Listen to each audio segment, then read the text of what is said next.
Good morning, everyone. Welcome back to the Namaste Experience on this beautiful, sunny Monday morning. We've had a lot of clouds and rain here lately, very unusual. And it's always so welcoming to feel the warmth of the sun, to feel the warmth of this experience of love that we are sharing and joining in. And yet, sometimes those clouds come back. Sometimes the clouds return. Like yesterday, for example, it was sunny all day long, and then toward dinner time, they all came back. And that's just how it is. Doesn't mean that anything has changed because what we're focused here is on is the changelessness of our own reality, who we are in love. And yet there are times when we wonder, should we continue with this? Should we pull back on that? Should we change something else? In fact, that was the experience that I went through pretty hard on Saturday, starting to look at the things that I've committed to, the things that I have decided that I need to accomplish.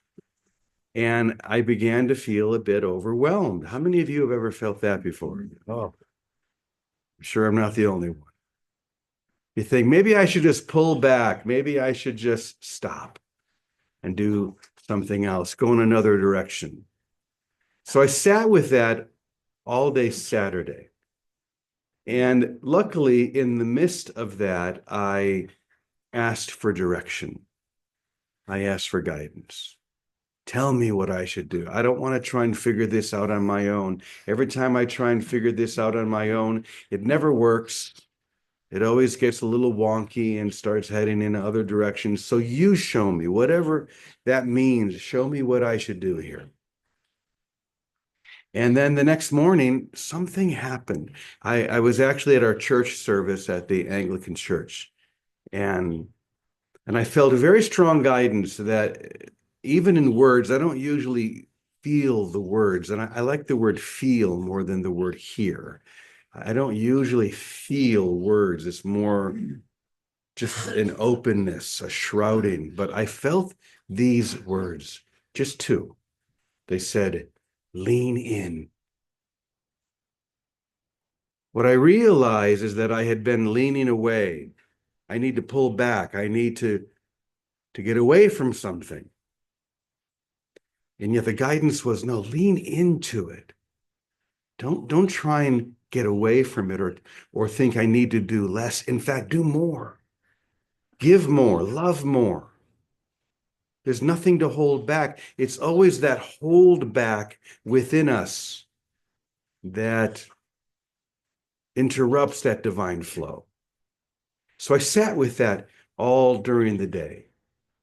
And in doing so, I I was having a conversation with a former resident of Namaste Village.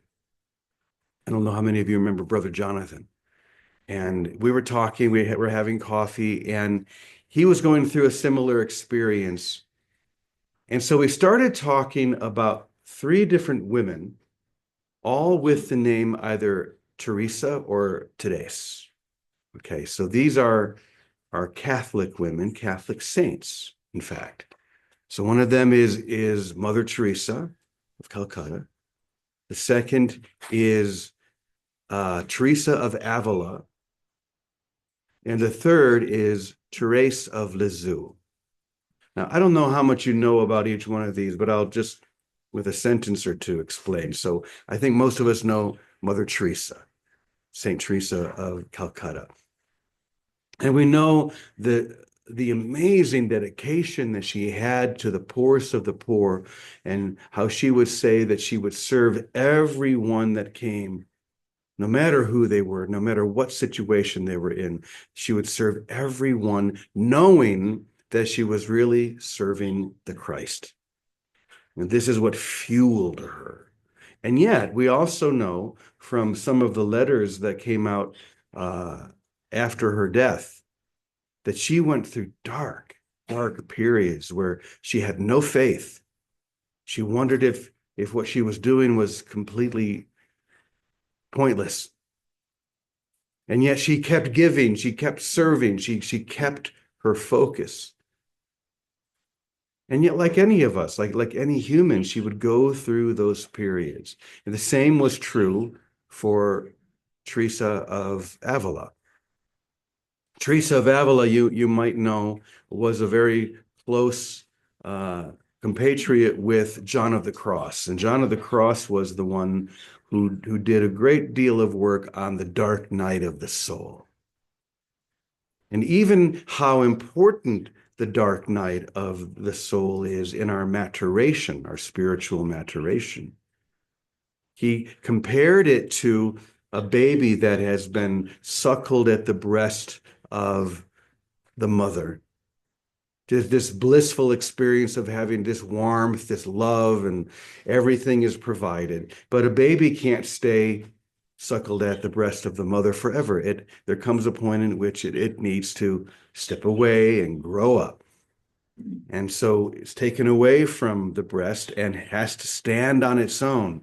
And there's that period where that begins where the child feels abandoned, no longer held within the experience of that love and warmth, of that nurturing, because now they have to stand on their own and begin to grow. And the dark night of the soul comes over them. But this is a necessary step in order to move to the next level of maturity. So those are the first two. The third, Saint Therese of Lisieux. So this was a young woman who, in the beginning of her life, had such devotion. Two of her sisters had already gone on to enter the Carmelite convent. And this was Therese's dream. That's all she wanted. And she intended to enter when she was 15. And that was the earliest age that you could enter at that time. And yet her bishop made a decision for her saying, no, I don't want anyone entering the convent until you're 21. Another 6 years. She couldn't bear that. She wanted to give herself so completely. Now, she was from a middle to an upper middle class family in France. And her family had traveled to Rome and was able to be part of an audience with the Pope.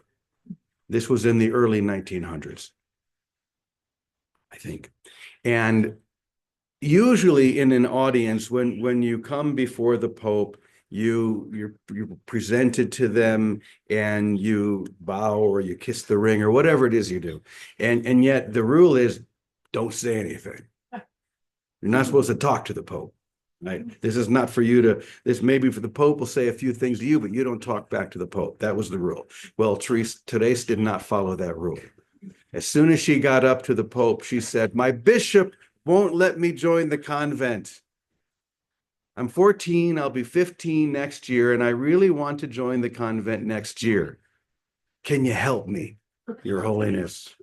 Well, this caused a great deal of conflict, both there in the Vatican and back in France. But the Pope said, yes, I will intervene. And so she was able to enter the convent at 15, as she had hoped. So here's this beautiful, devout woman who just wants to love.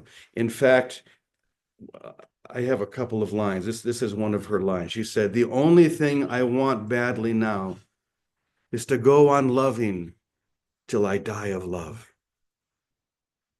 Isn't that beautiful?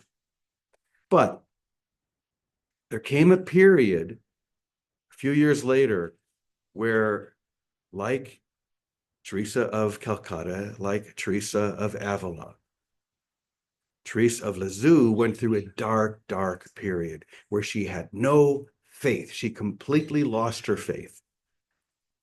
And she had contracted tuberculosis. Am I saying that right? Tuberculosis.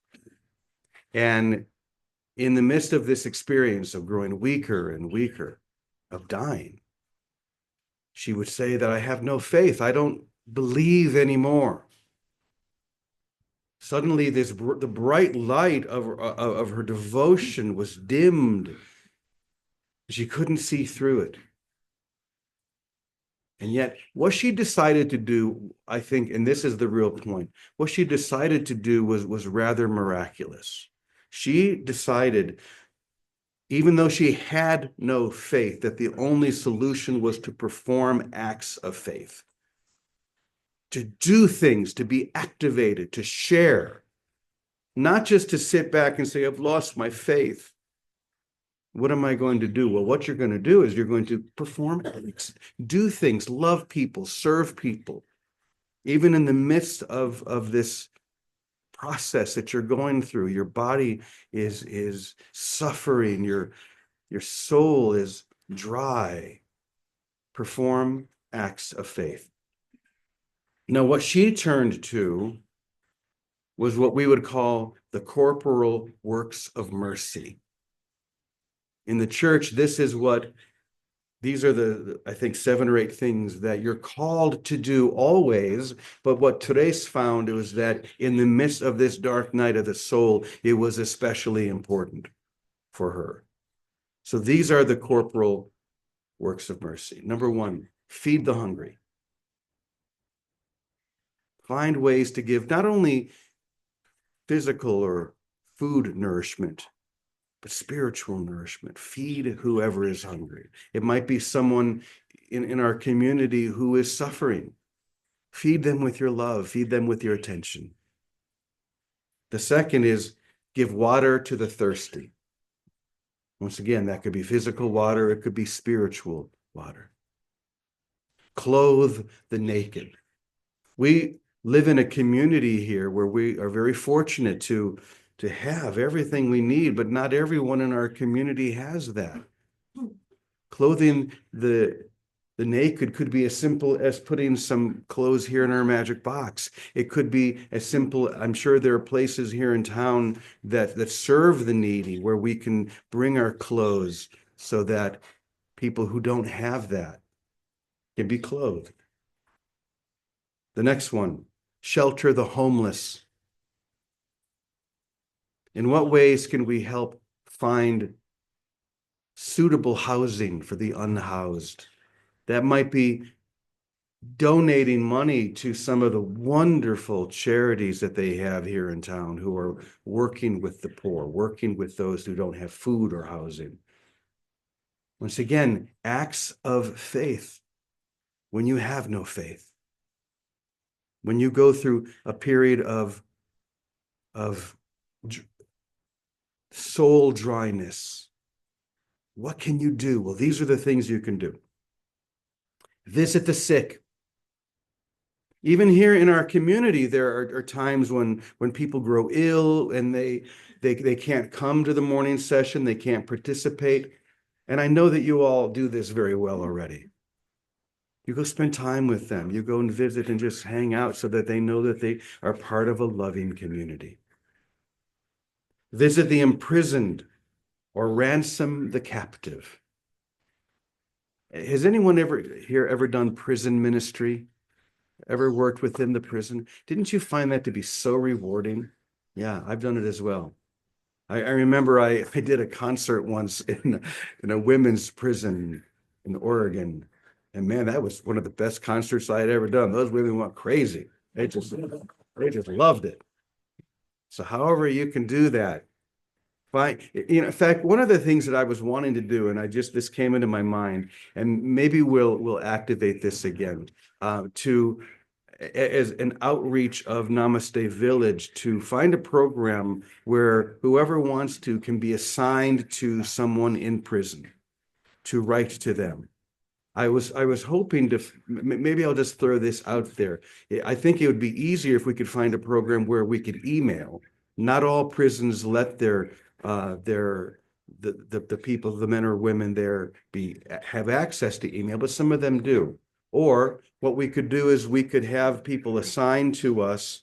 We could all write letters, put them in a box, send them back to the US, and send them to, say, my daughter or someone else who could then put them in the mail individually. Something, whatever it is, to give, to serve. Acts of faith. Okay, I think there's one more. Let me see. My phone went dead. Okay. Bury the dead. Now, that could be metaphorical. When someone is feeling like they just can't rise above their troubles, their issues, their dramas, they feel dead inside. How can we lift them? So once again, these are all the things that Therese of Lisieux leaned into, just as I realized I was being called to lean into rather than lean away from the issues that I was dealing with on Saturday. And suddenly on Sunday, I broke free. I broke through into the light because I began to give. So this is something that Therese wrote in the midst of that experience. She said, "You must imagine it was as if I'd been born in a country entirely overspread with a thick mist. And now, all of the sudden, the mist around me has become denser than ever before. They sink deep into my soul and wrap it round so that I can't recover the dear image of my native country anymore. Everything has disappeared. And now, the only thing I want badly is to go on living till I die, or to go on loving until I die of love." So even in the midst of this darkness, she knew that the single path back into the light was to love. And so this is why, after she passed at, I think, 24, very, very young, she was honored for her sanctity. She was ultimately canonized to be a saint, not because she never went through the dark night of the soul. That's not what a saint is. You are all saints when you find ways through love to move through those dark shadows. We're all going to have that. Mother Teresa, Teresa of Avila, Teresa of Lisieux, and many, many other saints from every tradition. They all go through that. So often we think that an enlightened being is one who never has to go through those things again. Sorry. It's not how it works. As long as we find ourselves here, there are lessons for us to learn. There are graces for us to share. And that's what we do. We find simple acts of faith. So that's what the lesson today is all about. When you're feeling that dark cloud hanging over the top of you, give. Or as the prayer that I so love to sing, of all of the literally thousands of songs that I've written over my life, the one song that always stands out is from that prayer of Mother Teresa. When I'm hungry, give me someone that I can feed. When I'm thirsty, give me someone to give a drink to. When I'm cold, give me someone to keep warm. And on. Give it away. So with that, Vicki, I'm going to turn it over to you. Good morning, Brother James. Good morning, everyone. I have Hold to on say, one second, Vicki. We need to turn up our other computer. all right. Is it up? Can you hear me now? This is already up.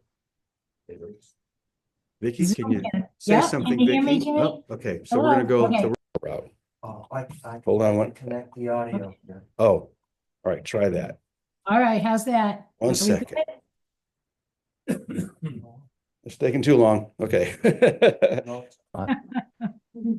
Recording There we- in progress. Okay. Are we good yet? Can you hear me there? We can. Okay. Whoop, no echo. Okay. Well, first off, I want to say, Claire, Sister Claire, thank you for changing your video so we can see you instead of just the top of your head. So welcome, Claire. And nice to see everybody that puts your camera on. Thank you, everyone. And I love this topic. You're talking about all my friends, Claire of Lisieux, Teresa of Lisieux, Teresa of Avila. You might as well throw Julian of Norwich in there. Saint Teresa, all these guys. The reason we are so comfortable with them in whatever language, in that culture, in the Christian culture, they're the saints. But you know why? Because we are the saints, just like you said. We really are. But more than the saints, and I say this with all of my heart, we are blessed to be in a Christed community. Whether you want to call it a Buddha community, a Christed community, Zoroastrian community, we are the living light. We already are that. And not to be fooled by those moments of darkness. I have them. We all have them. They're just a little bit left of that false identity coming up to try and get our attention. Just don't buy the bait. And the best way, as you said, James, the best way not to buy the bait, as soon as the little darkness comes, just rush to the giving. Because whatever it is we need, we cannot get it. We can only give it. That's the secret. Time, space is backwards to reality. Reality is one constancy moving creatively, flowing of love. That's what reality is. That's what creation is. We are part of that. Coming into the living light, living as the living Christ, we are a Christed community. And no matter how many times we miss that experience or we don't see it, we come back to it, or it would be impossible to sit in a family room like this. We would be bounced out. We just wouldn't be able to stay. It would be boring, aggravating. We couldn't. Because we can stay in it, it's because we're singing a song. We're recognizing a frequency of love, of Christ's light. We're recognizing it and we enjoy it. And the effort to stay in it is really the effortlessness of the ego's work. We okay? So when the saints, the different ones, all of them, talk about the dark night of the soul, we know what that's like. It's just all of a sudden the ego hits you in the head and you want to take to your bed, pull the covers over your head. You know what? So what? Do it. Just relax. And James, you gave the perfect little formula. You ask, you step back, and someplace you ask, when we ask, hopefully we listen with our whole being. And then, like a miracle, something shifts. You went about your daily business. You went about the business of meeting whoever you met with a giving. In your case, you went to church and you were the priest giving it, perhaps saying a mass. In our case, it may be someone that asked you for a cup of coffee. Whatever it is, it's in the giving that we get reopened again. It happens naturally. We don't even have to look for all these corporal works of mercy. They're right in front of us all the time. The skill of the awakened Christ, the awakened mind, is to recognize them. Oh, someone's in front of me. Maybe I should tell them, come on in and sit down. Or I see someone's got on a tattered coat. Maybe I have an extra coat. Let me give it to them. It's effortless grace that brings us back home. All we have to do is be willing to look wherever we are. That's about only now, the invitation to remember ourselves as the whole oneness is always right in front of us. Who's in front of us? How can I love? How can I give? I don't even have to think that far. But in the giving, we come out of the shadows back into present light, because there is only present light. And it is a step of trust, faith, and gratitude, I guess. Trust and gratitude that makes the song happy even when we think we're miserable. Bonnie used to be the happiest miserable person I knew.